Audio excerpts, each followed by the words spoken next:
All right, so we're changing out the fuel filter on the old sk650, the old Ditch Witch skid steer, and you know, that thing is just jammed on there, locked in there. I couldn't get it off. So also, just as a note, this Kubota fuel filter is an actual Kubota fuel filter, but this number right here is interchangeable with like a cheap $6 Amazon one, and they do not look the same. But when you look up the model number online, it says that they discontinued this specific number and that it's a different number.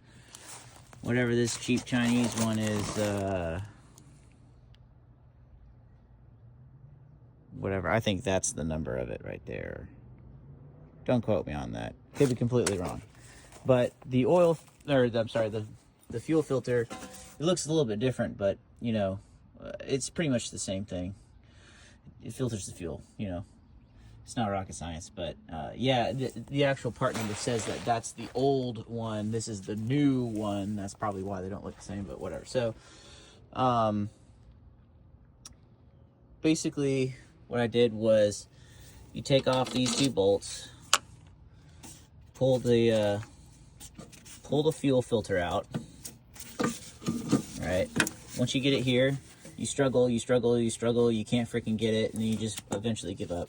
Just take off these two hoses. Just remember, this one is the one that goes to the engine. This one is the one that comes from your pump. So back here, this is the one that goes into the engine here. And this is from your pump. Now, it's hard to see, and my phone is not going to help whatsoever, but this is the fuel pump right here, and there's a small lever,